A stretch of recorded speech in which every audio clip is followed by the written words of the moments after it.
What is up guys, this is Tito back with another video on the Redmi Note 10 Pro, and today in this video I'm going to be showing you the latest RisingOS. When I made a RisingOS video on the Redmi K20 Pro, a lot of you guys commented that I should make a video for the Redmi Note 10 Pro as well for the RisingOS. And here I am making the video of the latest RisingOS version 1.3.1. This is the Damascus. Earlier I made the video of the Varaka, and this is the 26th August 2023 built as of right now. It includes the GApps and stuff, and the flashing guide will be present in the description. In the about phone section, this is how it looks like. This shows as RisingUI version 1.3.1. and this is in nothing font if you're noticing, and it shows official by Ajit. So huge thanks to the developers of this ROM. And here if I scroll down, we can see even more info, like the Android version is 13 and the RisingOS version and the code name is there. The security patch you are getting is latest of August 5th 2023, and here is the build version. The stock kernel here is the 4.14 Aginsa kernel. Here it shows. In the system settings, this is how it looks like. We have the button section right here. We have the invert layout, then the edge long swipe actions, just customized between a lot of options. Let me scroll down. We have the power menu. In here you can enable the advanced restart if you want.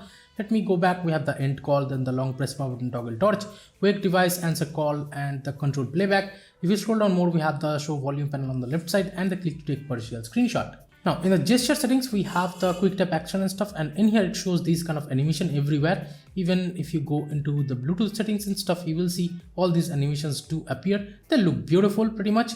Now in the gestures, we have the quick tap or the back tap action, and these are the options that you can customize it to.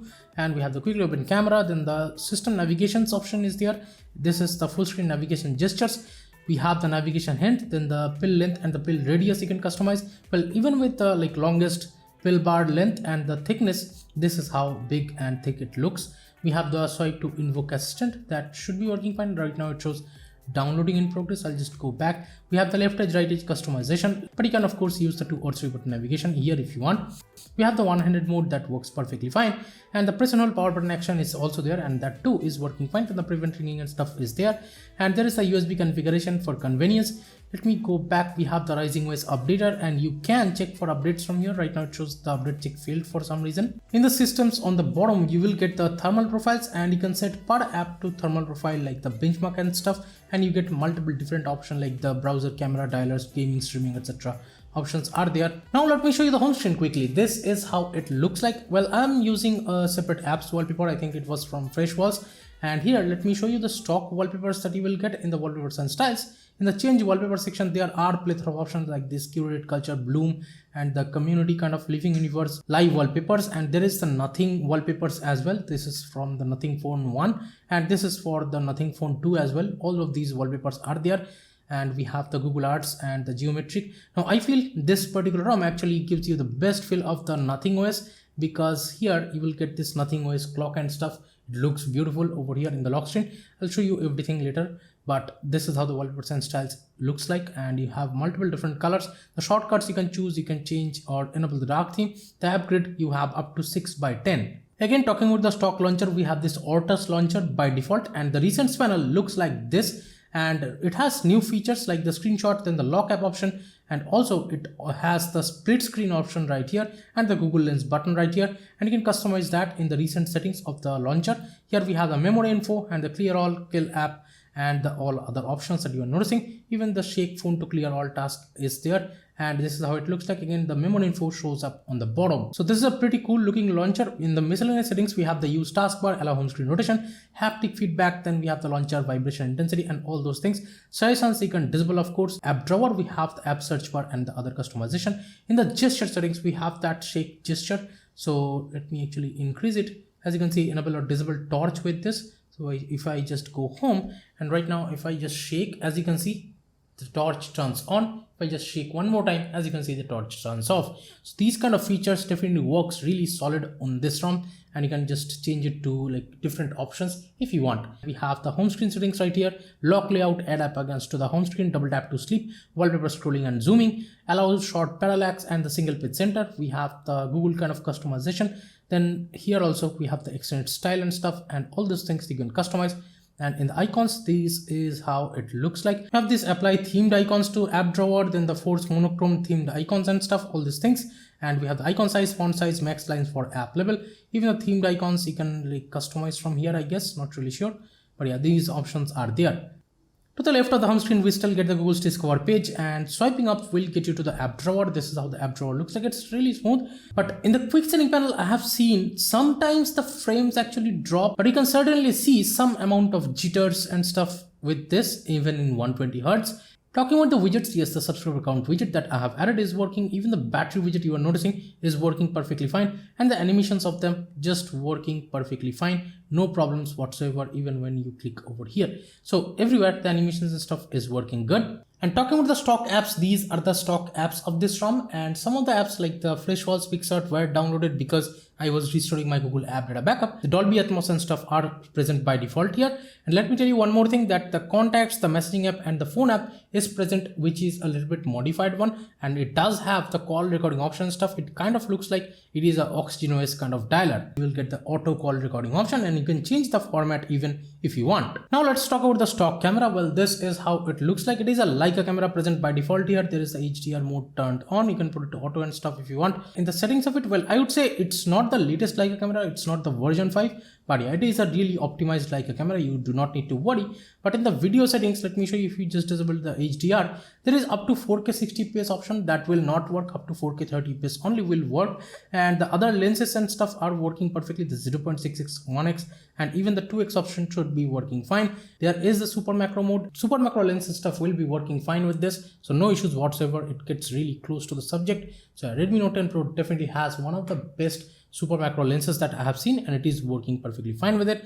Even in portrait mode, it's working great, and with the front camera as well, it is working great. The documents mode and stuff will work, and in the pro video section, I mean in the pro mode, there is the video option, and again you can shoot up to 4K 30fps, and 1080p 60fps stuff will be working perfectly. You do not need to worry. So this is a great stock camera that I have to say on this ROM. And here are some samples that I have taken. Now let's talk about a few more things like the display settings and stuff. This is how it looks like. Again, it has this animations. In the brightness level, you can of course adjust the brightness. It appears right here, and I'll show you the customizations in the later part of the video. We have the adaptive brightness, and in the lock screen we have the privacy controls, and we have the face unlock when swiping up on lock screen setting option, and the skip lock screen option is there. Then the control from lock devices for the Google Home controls, and the ambient display options are there, and there is the pickup option. You can enable that if you want. I'll show you this later on.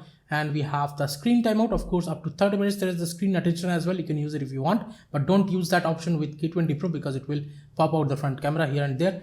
And here we have the dark theme, then the screensaver, display size and text, and you can just customize it however you want to. Night light, and we can actually customize that, like schedule it, and the start time, end time, intensity you can customize. Then the live display option is there. Then there is the color calibration. You can change the screen's RGB. Then we have the normal color settings in here. Again, you can change the RGB, but I have been using with the boosted option. This is the best looking like colors with this particular option. And we have the rotation settings, and in here we have up to like 180 degree and stuff. I mean 270 degree will also work if you want. The display cutout option is there for some reason, in case you want to hide the front camera, I would say, but you don't need it. There is a black border in the front camera whenever it's getting used. The double tap to wake, allow window level blurs, double tap to sleep, and the wake up on plug. Then the desktop mode is also there in case you want to use that. And we have the wallpapers. Then in here we have the wallpapers and styles and stuff. Now let me show you the battery settings. This is how it looks like. But here I would say with the Redmi Note 10 Pro's RisingOS, I'm kind of disappointed because I only get to see the battery temperature. There is no option to see the battery charging cycle, the current or design battery capacity. Those things simply does not show up, which you can actually see with the RisingOS of the Redmi K20 Pro. So this is kind of a bummer. And we have the battery usage, adaptive charging mode, and we have the view battery usage for 24 hours and stuff. Then the app refresh rate you can set. Per app you can change up to 120 Hertz, and this is really good that you can actually switch it to 30, 50, 60, 90 or 120 Hertz. So you can definitely customize it thoroughly over here in case the app is working weirdly in a particular refresh rate. Now let me show you the battery life with the Accu battery app. Here you will see the battery life that I have been getting is just insane. It is giving me about 11 hours of estimated screen on time, and these all are estimated numbers, guys, but still I would say 60 hours of standby and 51 hours of combined use. It's just huge. So yeah, the battery life that I'm getting on this ROM is great. The standby time over here is just one of the best that I have seen. So pretty much I would say this is really good battery life that I have seen on the Redmi Note 10 Pro recently. And in the health section, it won't be showing me anything because I did not charge it fully. I would say the fast charging and stuff, everything will be working fine. And if the battery health actually shows up later, I'll show you that in the screenshot. In the sound and vibration settings, this is how it looks like. We have the media, ring, call, etc. volume controls. And if you scroll down more, we have the do not disturb and the phone ringtone and stuff. And the vibration haptics, you can actually change for the whole UI. Let me go back. We have the ringtone vibration pattern changing option. Then we have the other options like the part app volume control, screen locking sound, touch sound, charging sound, etc. Then we have the live caption, now playing, me sound enhancer is also there, or the me audio DRAC. You can actually choose it from right here, the headset preset. And we can also change the normal preset, and then there is the smart scene mode and the sound quality with the headphone jack, Bluetooth and stuff, speakers, everything is perfectly fine here. No issues that I have faced. Clear speaker option is also there. If your speakers sound muffled, you can use it. And we have the haptic feedback as well. You can change the whole UI's vibration intensity. In the security option, in the settings of it, we have the quick unlock, scramble pin layout, power button instantly locks and stuff. Enable pin privacy option is also there. I have already added the app locks, and the app lock is right here in the security settings. And there is the face unlock and the pixel imprint option. And in here, you will also get this touch to unlock anytime. You can just turn it off if you want it to unlock only when you press the fingerprint scanner. Right now, let me show you the locking and unlocking things. And in here, I'll just double tap. And as you can see, the screen actually turns off. And if I just tap the fingerprint scanner, just notice how fast and smoothly it unlocks.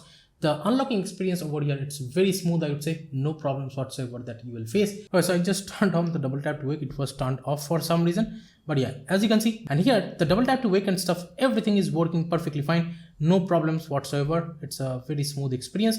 And in here also, you will get the shortcuts and you get this lock icon. And you have to tap and hold, I guess, on this shortcuts if you want them to access. And as you can see, the Google Home shortcuts are working fine. And here also the torch, everything is working fine. And here unlocking and stuff with the fingerprint scanner is working. And here, let me show you the pickup gesture. I just kept the device on the desk. And if I just pick it up on my hand, as you can see, it shows the ambient display. So the pickup gesture is actually working perfectly fine. No problems whatsoever. Let me show you the face unlock right now. And if I just swipe up, as you can see, it unlocks and it has this profile right here. It shows which profile you are using. And here, as you can see, the face unlock, I'm not tapping the fingerprint scanner, guys. Here, as you can see, it is unlocking perfectly fine. And whenever it's using the face unlock, there is that black border on the front camera. And it will help whenever you are in a video call or something, so that you don't get any halo effect from your screen's brightness. And talking about the AppLock, this is how the UI looks like. And if I just press the fingerprint scanner, tap the fingerprint scanner, as you can see, it unlocks perfectly fine. So the AppLock, face unlock and the fingerprint scanner, everything is working perfectly smoothly. No issues so far. Now I'll show you the quick setting panel. Here I have added the Wi-Fi, the mobile data, the Bluetooth toggle and stuff. And here, as you can see, the Bluetooth battery status on the quick setting panel is working fine. Even on the status bar and even on the widgets, it's working fine. We have the flashlight, auto rate, night light, and the hotspot, Google Home controls, battery saver, and the screen recorder is also there. We have this HEVC and all other features, including with the device audio and microphone audio recording at the same time. The data saver, dark theme, extra dim, always on display. You can toggle it on charge as well, or you can just enable the normal always on display if you want. We have the ambient display, the heads up, then the refresh rate toggle, do not disturb, nearby share, airplane mode, screencast, and the one hand mode. These are the toggles that I have added. The power menu looks like this, and if you tap on restart, you can directly reboot to the recovery or fast boot from right here. And one more thing is that in here, the quick setting panel stays light in the light theme, in the white kind of theme. So that is what I like. In some ROMs, I have seen the quick setting panel turns just dark, even in the light theme, but here that's not the case. It looks beautiful with the light theme. And if I enable the dark theme, it will go pitch black, no issues with that. Let me show you in the test2info website. Well, overall the performance of this ROM is great, but here it will stay like below 60 Hz for some reason. I'm not really sure why it's happening. Let me just switch this, refresh it to 120 Hz again. And in here with that also, as you can see in the test2info website, it's on 60 Hz. Not the smoothest experience that you will get, but with Twitter and stuff, let me actually show you in here. The scrolling, well, this is actually feeling like it's 120 Hz. But yes, I would say with overall UI performance, I have seen some kind of jitteriness here and there. No idea why. The UI definitely feels a little bit sluggish here and there, that I have to say. And as you can see, the FPS, it's not going above 60 Hz. So that is how it is. But with overall performance, it feels decent. But I would say when you compare it with other ROMs, they definitely will feel faster than this. And here are the end-to-end Geekbench code to give you guys an idea about the overall UI performance with the CPU stress test on this particular build. Talking about basic things, yes, it passes the SafetyNet test right out of the box, so banking apps will not be a problem. The IR Blaster also works perfectly fine, you do not need to worry about it. The DRM info still stays as L1 here, so you can stream Netflix or Amazon Prime videos in 1080p. And this ROM does offer the Google Photos and Videos unlimited backup with the Google Photos app, so that's good. Now it's time that I talk about the customizations of this ROM. Well, it's huge. It is available in the personalization settings. We have the lock screen right here. In here we have the always show when charging, edge lighting, and the display media cover out and stuff, and the pocket detection, power menu, and we have the music ticker, user switcher. This is only for the lock screen, guys. We have the fingerprint authentication, vibration, error vibration, ripple effect, and the battery info also shows up, and we have the lock screen clock style. And in here, this is the UI of the lock screen clock style. But the good thing is you can actually switch the lock screen clock by just swiping on these, just like this. Just notice how smooth it is. You can actually see multiple different options. I think hundreds plus options are here for the lock screen clock style. You can just like swipe on them to actually choose whichever clock you like. I have been using with the nothing dot font, so this is how it looks with that. And we can also change the lock screen date style and stuff, and you can just choose any font style that you would want. We have the miscellaneous settings, we have the game space right here, so you can add any game that you want, and we have the Google services right here. We have the parallel space, you can have 2 accounts for WhatsApp with this. We have the smart pixels as well. Then we have the system manager, and you can just enable some kind of like game kind of boost and turn off Wi-Fi, all these things. And we have the weather settings. In here you can enable the weather if you want. Unlock high FPS in games is there, and there is the Google camera spoof. So for some Gcam support or stuff like that, you can just enable this. So this is a really unique feature that I'm noticing over here. We have the Netflix spoof. Also, we have the unlimited Google photo storage as I have showed, and we have the floating rotate button. Then we have the hide IME button space, Android P style animation, screen off animation, and the swipe to screenshot is also there. And in here you can just enable that. And as you can see, you can just like take a screenshot. We have the share, edit, delete, and even the Google Lens and the capture mode feature also appears here. In the notifications, we have the colored quick setting icons and the alert slider notification, reticker, use app colored background, and we have this 8% for media artwork and stuff, then the show clipboard overlay, less boring heads up, and the heads up customization. Clear all button is there, you can enable it if you want, and we have the blink flashlight for incoming call, ignore DND, and the blink rate you can change. In the quick settings, we have the battery percentage and the battery style auto brightness icon, and the brightness slider you can have it on show always, and the position you can change it to bottom. We have the column and portrait kind of stuff. We have this quick setting dual tone, then we have the vertical layout, and we have the data usage, the height quick setting on secure lock screen and stuff, and we have the quick setting header image, and there is up to 75 header images, and it is actually working fine, no issues. Let me just disable that. And we have the custom header image option as well. We can use a local image if you want, and we have the quick setting page transition, the quick setting style you can change to these many options, and even the whole UI you can change to Android 11 if you want. Let me go back. We have the sound settings right here. We have the pulse, the screenshot sound you can disable from here. We have the in-call vibrations and the volume media output and stuff like that. By the way, the volume panel here looks like this, and you can change or like expand the volume panel just like this. You can put the phone into vibrate or silent from right here. To the status bar, this is how it looks like. We have the battery bar, the battery styles are there.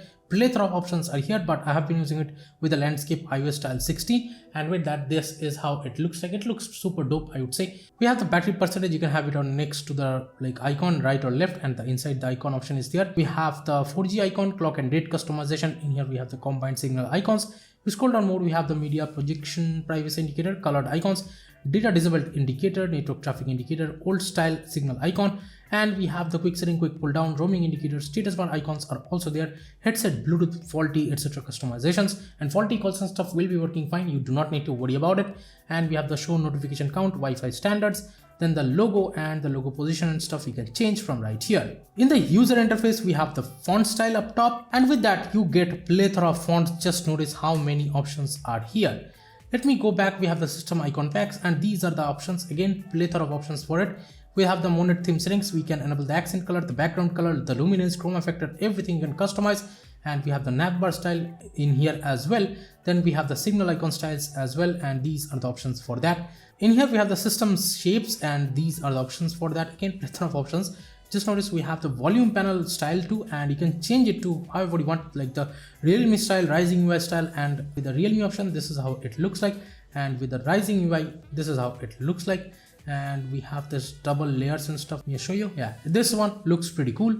The gradient style looks like this. The new morph style looks like this, and the new morph outline looks like this. Normal outline style looks like this, and there's the shaded layer option. This is how it looks like. Most of the options looks pretty unique over here for the volume panel, and again you can expand or like re-expand the volume panel from right here, and the animations everywhere looks pretty dope. Even the Wi-Fi icon styles you can change. These are the options for that. Let me go back, and here we have the about phone style changing option fully, then the settings contextual menu, and we have the search bar style, random settings header image you can enable, and we have the normal settings header image. You can change settings style, and you can change that to the legacy Oxygen OS or the Color OS, Arcane, Stock Pixel, Google Material U, and the Ions Card UI. Everything is there. So this is just huge amount of customization in the Rising OS, I would say. So overall, if you are a customization freak, then I can definitely recommend you to use this ROM. But otherwise, I would say in terms of overall performance, I would say this is not the best. Yes, the battery life is really good, but overall for daily driving performance and stuff, you will not get the best experience with this, and that is how I feel personally. This is not something like I'm not hating on this ROM or something like that, but with all of these customization, it is really heavy. You can actually flash this ROM if you want, but if you're a performance freak, I would say do not flash this ROM. Just go with other ROMs that I have made videos on. So that pretty much wraps this video up, guys, and do hit the thumbs up button if you like this video. Share this video to your friends if you feel like. Subscribe to the channel if you have not yet. This is Tito from KTNTECH signing off for today, and I'll be catching you guys in the next one. Bye now.